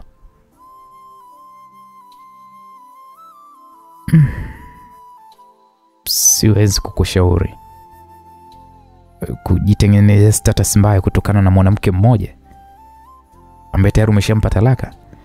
Kikubwa sasa angalia tu malezi ya mwanao. Nimeumia sana Naima. Najua umeumia, ila hata mimi pia nimeumia. ila hakuna namna zaidi ya kupiga moyo konde na kuendelea na mambo mengine ya maisha. Na kitu kingine, pombe sio kitu ambacho kinaendana na wewe. Utayapoteza maisha yako ambayo yapo kwenye ramani kwa ajili ya mpuzi tu mmoja. Kama umeamua kuachana Lisa, weka usha tu. Na utambue tu kwamba ipo siku Mungu atakupa mwanamke mwingine. Kwa mambo ya aina hii, unahisi mimi nitaoa? Sikushauri kuoa, kikubwa tu furahia maisha ya sasa. Ishi wewe kama wewe. Kula ukipendacho. Relax. Mimi mbona niko vizuri tu. Eti Yeah, wanawake wako wengi. Ukiwa na hamu na dakika moja unapiga maisha yanasonga. Alafu kweli. Isitoshe tuna pesa kutosha ya kula kila siku, hivyo hatuna haja ya kuweza kujibana bana. Tuondoke Japan. Tuende wapi sasa? Las Vegas, Marekani. Tunaondoka lini? Leo. Okay, sawa, acha nifanye taratibu za safari. Naima hakuwa na muda wa kupoteza zaidi ya kuanza taratibu za safari kuelekea nchini Marekani. Naam, msikilizaji. Kwa upande wa mama yake Narayan, alifika msibani kama wageni wengine waliokuwa wamealikwa kwa ajili ya msiba huo. Alikaa kwenye sehemu iliyokuwa imeandaliwa kwa wageni, na haukupita muda mrefu ibada ya mazishi ilianza, huku ikisikika sauti ya mwongoza ibada. Kwa hili Ghosti siwezi kumsamehe, Mama Ryan alizungumza huku akifikiria kitendo alichokuwa amekifanya Ghosti kwa mwanae.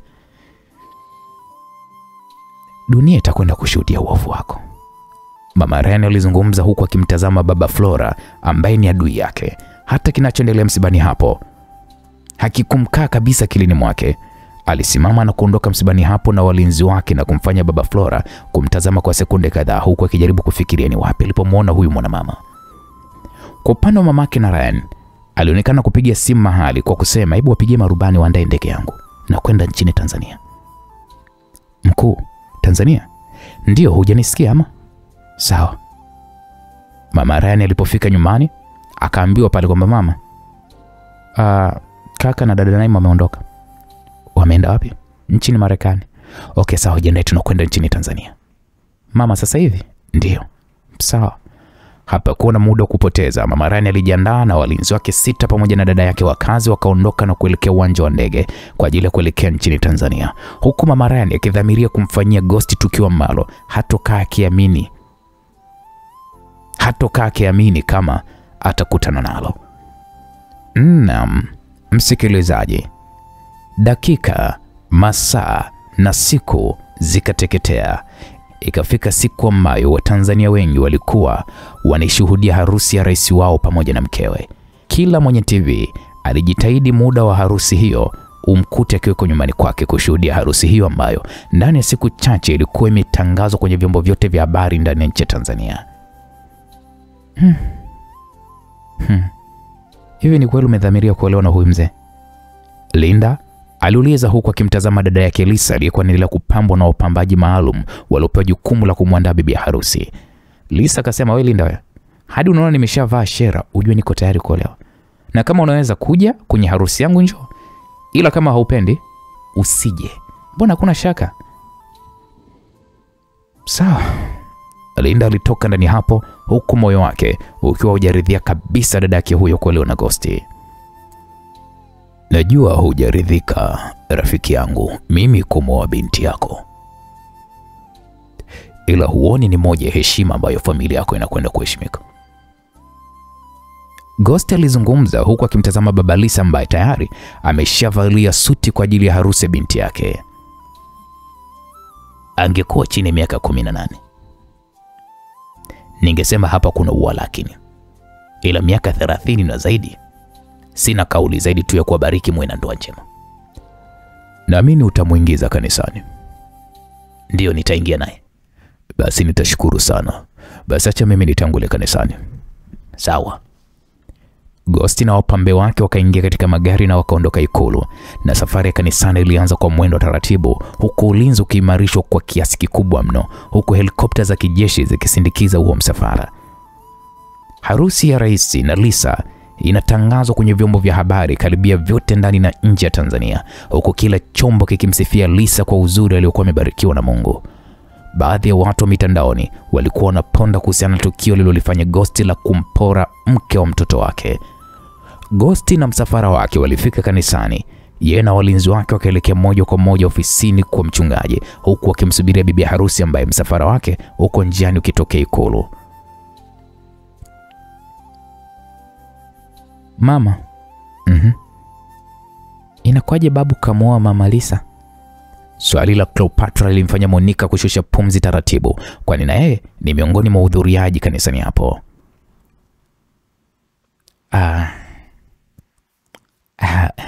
Inawezekana tu mwanangu. Monica alijitahidi kujibu huku akitabasamu. Sawa, inakuwaje kwaje hadi amuoe si mke wa baba?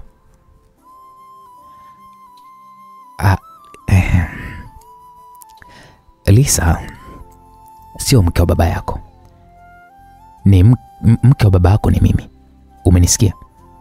Monica alizungumza kwa msisitizo, huku moyoni mwake akiwa na furaha, kwani kuolewa kwa Lisa kwake ni njia nyeupe ya kumpata Ryan. Yes, hebu nipatie status ya ulinzi.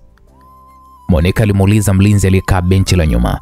Akamwambia kila kitu kiko vizuri mkuu. Okay, sawa. Naam, msikilizaji, Mama Ryan akiwa amevalia kofia kubwa ya duara pamoja na miwani myeusi, taratibu alikaa pembeni ya Monica pamoja na Cleopatra. Shikamo. Marhaba mtoto. Mama Ryan alizungumza kwa kutabasamu, kwani ndani ya siku alizokaa nchini Tanzania aliweza kufanya upelelezi na kujua kila kitu kinachofanyika kwenye harusi hiyo, huku akimpeleleza Monica na mwanae pasipo kujua. Monica, una mtoto mzuri. Nashukuru. Samani, unanifahamu mama? Monica aliuliza hilo swali. Mamake na Ryan akamwambia ndio nakufahamu. Monica ilibidi amuulize, "Umenijuaje?" Mama Ryan alimtazama Monica huku akitabasamu.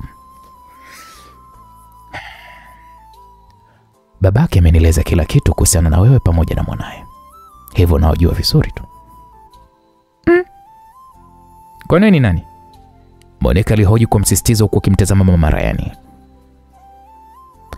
Mimi ni bibi Cleopatra au mamake na Ryan. Hivyo kuwa na amani. Monica alitokwa na macho ya mshangao huku akimtazama mwanamama huyo, kwani kwa historia ya maisha ya Ghost anayoijua ni kwamba mkewe alishafariki katika ajali ya gari. Sasa Monica akawa anahisi utakuwa mzimu sasa huu.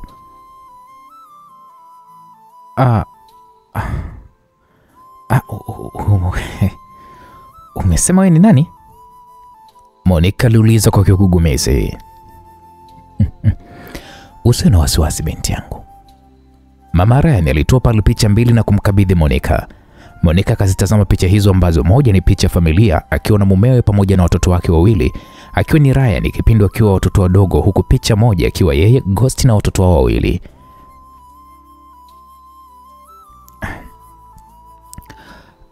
Samani mama kama nitakuwa nimekuvunjia heshima. Wala usijali Monica. Najua ni kutokujua tu na upo kazini. Hivyo usiwe na shaka. Sawa mama. Monica alizungumza kwa kitabasamu na kisha akamrudishia Mama Ryan picha hizo. Siku zilizopita Ryan na Naima walikuwa kwa nyumbani kwangu. Walikuja kupumzika. Kumbe. Ndio, na kwa sasa wako Las Vegas, Marekani. Mimi sina taarifa mama. Ndio, wako huko. Basi nitamtafuta. Monica alizungumza huku akishusha pumzi taratibu. Msikilizaji, kwa upande wa pili, Naima alionekana kumwambia Ryan ya kwamba Ryan, sidhani kama ni wazo zuri kuitazama hiyo harusi. Naima alizungumza huku akimtazama Ryan ambaye toka sherehe za harusi ya Ghost na Lisa kuanza alikuwa anatazama tu kwenye TV. Kwa nini unadhani kwamba sio wazo zuri nimekutazama hii harusi? Naona kama unajiumiza tu moyo wako Ryan. Ikiwa tayari umeshapata amani ya moyo wako. Amna Naima, mimi nataka tukushuhudia tu kwa macho yangu. Afu uisi mama huyo. Naima alizungumza mara baada ya kumwona Mama Ryan akiwa amekaa pembeni ya Monica. Ni yeye. Amefuata nini sasa Tanzania? Sijajua, ngoja kwanza. Au amekwenda kuvuruga harusi kwa pingamizi? Sijui. Itakuwa ni hatari kwake na sihitaji kumpoteza. Hebu mpigie simu Monica. Sasa hivi? Ya, nahitaji kuzungumza na mama. Sawa. Naima alichukua simu juu ya meza na kuanza kuitafuta namba ya Monica. Aliipata. Alimpigia na kwa bahati nzuri simu ilianza kuita na Monica akaipokea. Halo? Monica, ni mimi Naima. Rani huyu hapa anataka kuongea na wewe. Ryan? Ndio Monica. Ninatazama parusi, nimeona umekaa na mama hapo. Ya, unajua imekuwa kama surprise kwangu. Hebu mpatie simu. Sawa. Mama, ni Rani anataka kuongea na wewe. Halo. Mama, nimekuona hapo kanisani, umefuata nini? Hapo wakamwona mama Rani akinyanyuka na kutoka nje. Nimekuja kumpa funzo huyu mshenzi. Mama, unataka kuharibu? Kuharibu nini? Nisikilize mama. Gosi ana njia nyingi sana za kukudhuru. Sihitaji kukupoteza mama. Nimefaidi upendo wako kwa muda mfupi sana. Hebu upuuze na ufanye Gosi, achana nao. Mimi nimekubali matokeo mama. Ryan? Ndio mama, nimekubali matokeo. Hivi huyo mpuuzi naomba tu uachane naye. Ryan mwanangu, fikirieni mangapi alitufanyia hadi sasa hivi. Na bado anakufanyia wewe tena kwa mkeo wa ndoa. Mama, uko sahihi, ila naomba uachane naye tafadhali. Tafadhali mamangu, nakuomba achana naye. Sawa, kwa sababu wewe ndio umesema, nitaachana naye. Mama, ikiwezekana pia kanisani hapo uondoke, kwani unaweza ukapata hasira na ukafanya jambo ambalo kijinga. Sawa, nimekuelewa. Ongea na Monica. Mama Ryan akampatia simu Monica. Monica? Ndio. Huyo ni mamangu mzazi. Hivyo naomba unisaidie kumuondoa hapo kanisani. Ryan, mbona unanipa majaribu? Siku ya kwanza kukutana na mama mkwe, alafu nimfanyie kitendo kama hiko? Hapana. Nakwambia hivyo kwa sababu Ghost akimwona hapo atamuua. Na mama anaweza kafanya mambo ya kipuuzi mbele ya watu. Itakuwa ni hatari. Sheria haitojua huyo ni mkwe au la. Sijui unanielewa? Okay, ngoja kwanza, kwani amekwambia mkuja kufanya jambo baya? Monica hajaniambia hivyo, ila sina amani kabisa akihudhuria hiyo sherehe. Oh. Kwanza naona ameshaingia kwenye gari na kuondoka. Bora tu hivyo. Ila Ryan, inabidi tukae unieleze haya mambo kwa maana mimi sielewi ujue. Ni hapo tukibahatika kuonana tena. Unamaanisha nini kusema hivyo Ryan? Monica, sina hamu ya kurudi nchini Tanzania kuonana na hao wapozi. Sawa, mimi nitakufuata ulipo hata kama ikitokea watu wengine wamekutenga na kukutelekeza. Ila mimi na mwanao tupo. Sawa. Ila kwa sasa naomba tu kwanza mniache nitulie. Poa, basi baadaye kwa maana kwamba harusi muda si mrefu inakwenda kuanza. Ndio, okay, poa. Ryan alikata simu huku akijifuta jasho lilokuwa limesababishwa na wasiwasi mwingi aliokuwa nao. Msikilizaji, kwa upande wa pili, mkuu yupo kwenye target, tunasubiri ruhusa yako. Sauti kutoka upande wa pili wa simu ulimfanya mama Ryan kushusha pumzi huku akitazama majengo yanayopita pembezoni mwa barabara.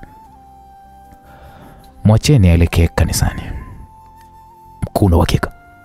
100% mwacheni. Sawa. Mama Ryan akakata ile simu. Nipeleke alipolazwa Max. Sawa. Dereva wake alitikia na safari ikaendelea. Walifika katika hospitali alilolazwa mzee Max. Kutokana na kufahamiana na daktari mkuu wa hospitali hiyo na alishawahi kuwa mwanafunzi wake katika masuala ya daktari, aliweza kuruhusiwa kwenda katika chumba alicholazwa mzee Max.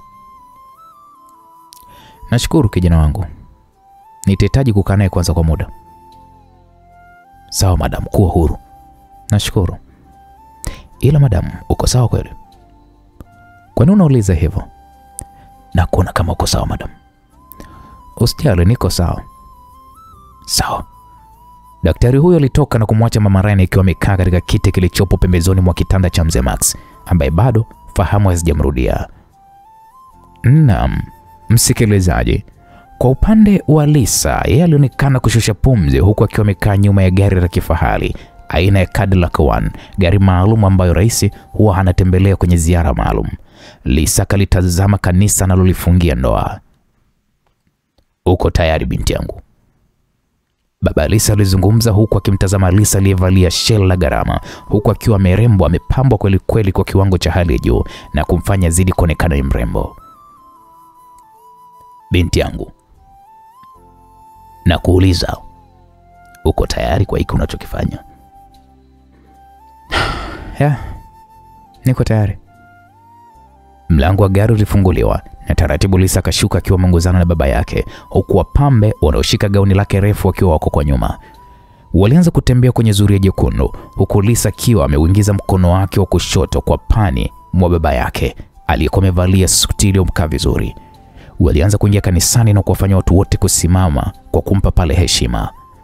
Ghosti na mpambe wake wakageuka na kumtazama mke wake mtarajiwa, kitu kilichomfanya Ghosti kuacha tabasamu pana mno.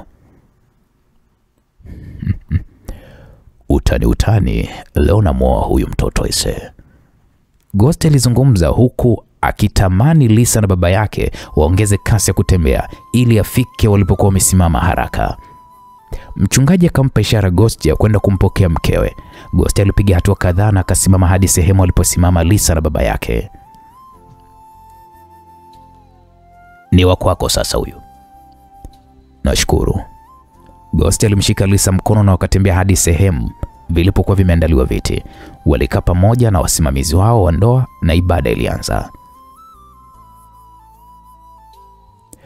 Umependeza mke wangu. Unajua mpaka nimekusahau. Ghosti alimnongoneza kwa kunong'ona. Asante baby, hata umependeza. Wakati wa kuvishana pete ukawadia. Naam, msikilizaji. Kwa upande wa pili, Naima akamkabidhi Ryan kitambaa. Ryan alionekana kujifuta jasho lililokuwa linamwagika usoni mwake, huku mikono inamtetemeka vibaya mno. Hakuna wakati mgumu ambao Ryan anajaribu kuweza kukabiliana nao kama kushuhudia kuolewa kwa mwanamke aliyempenda kwa moyo wake wote. Sidhani kama unapaswa kutazama hii Ryan. Acha Naima. Ryan alizungumza huku akitetemeka. Alimshuhudia Ghosti akimvalisha pete Lisa na kanisa zima lilishangilia. Sasa ninawatangaza kuwa mke na mume. Bwana harusi unaweza kumbusu bibi harusi. Mchungaji alisema hivyo. Ghosti alimsogelea Lisa na akaanza pale kumpigia busu, kitu kilichomfanya Rani kuzima mpaka TV yenyewe. Alihisi maumivu makali mdomoni mwake.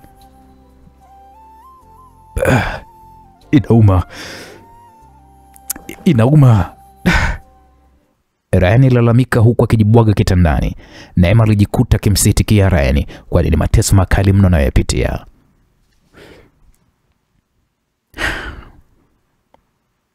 Usijali rafiki yangu. Mambo yatakuwa sawa. Yatakaje sawa Naima? Ikiwa Lisa ameshaolewa. Ndio hivyo, huwezi kurudisha muda nyuma. Naima, mimi nakuhakikishia nitaua mtu.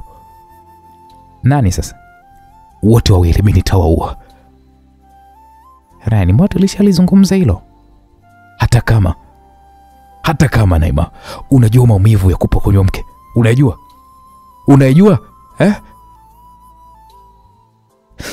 Kumbe yale mambo alikuwa anayafanya ni kwa ajili ya kuweza kumchukua mke wangu, si ndio?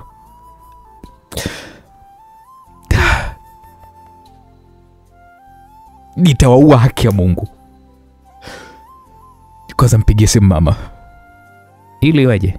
Ili nini bwana wewe Naima, mbona una maswali mengi? Mpigie simu mama. Rani, unajua fika kabisa sina namba yake anayotumia nchini Tanzania. Shit. Fikiria kwa muda nini cha kufanya. Kwa sasa mimi naenda kulala. Naima alizungumza na kutoka katika chumba cha Ryan na kisha aliingia chumbani kwake, kwani kwenye eneo alilokuwa amekodisha lina vyumba viwili, sebule kubwa pamoja na jiko. Taratibu Ryan alishuka kitandani, alifungua mlango akiona kutoka eneo la kupumzikia ambalo lipo ghorofa 25 kwenye eneo hilo alilokuwa amekodisha. Akatazama chini jinsi magari yanavyoendelea kupita katika barabara hiyo. Roho moja ilianza kumshawishi ajitupe chini ili afe, huku roho moja ikimshawishi aache hilo jambo na atafute namna nyingine ya kuweza kuishi bila maumivu. Akatazama jengo lililopo upande wa pili wa barabara. Ni jengo ambalo alikuwa anaishi na Lisa walipoishi mara baada ya kufunga ndoa. Moyo wake ulizidi kumuuma na taratibu alijikuta kirudi chumbani. Moja kwa moja akaelekea bafuni kwake. Alijifungia ndani na alianza kulia kwa uchungu mno. Mapenzi yanauma isee. Naam, msikilizaji, kwa upande wa pili, mamake na Ryan alionekana kuzungumza kwa kusema, Maxi, rafiki yako amekuwa ni mshenzi sana. Mama Ryan alizungumza huku akimtazama mzee Maxi alikuwa amelala kitandani hapo. Alichonifanyia mimi na mwanangu ni lazima nitakilipiza. Lazima atajuta kwa yale yote aliyofanya. Mama Ryan alizidi kujiapeza. Ghafla aliona mzee Max akitingisha pale vidole vya mkono, jambo lilomfanya kumtazama kwa umakini, na ndipo taratibu mzee Max alifumbua macho yake na kuanza kuangaza eneo hilo, na alipomtazama alimwona mama Ryan. Shemeji, tupo wote kuzimu? Swali la mzee Max likamfanya mama Ryan kutabasamu huku machozi yakimlenga-lenga. Hapana shemeji, upo duniani. Duniani? Dunia ya wapi? Dunia ya hapa duniani. Shemeji, wewe si umekufa? Na hisi na mimi nimekufa shemeji. Hujafa shemeji yangu Max, na wala sijafa. Karibu sana duniani, tuna mambo mengi ya kuyafanya pamoja. Mama Ryan alizungumza kwa msisitizo na kumfanya mzee Max kujitazama vizuri, na akagundua eneo alipo ni hospitalini na sio kuzimu kama vile alivyokuwa anafikiria mwanzo. Bwana, mambo yanazidi kunoga ndugu yangu. Furaha kwa Ghost na Lisa, lakini ni maumivu makali mno kwa upande wa Ryan anayepitia kipindi kigumu ambacho toka kuzaliwa kwake hajawahi kabisa kukipitia. Lakini pia mzee Max amezinduka kutoka kwenye usingizi wa kifo na anakutana na shemeji yake ambaye anafahamu ni marehemu. Sasa nini kitatokea? Bwana, usikose kufuatilia sehemu ya 8 mzigo wa Ice Weekly. Nimekumbuka hii ni chapter 6. Mimi naitwa Uncle J. Mzigo umetayarishwa na kuandaliwa na Eda Zaria G. Msulwa. Kwa sasa niseme asante na kwaheri.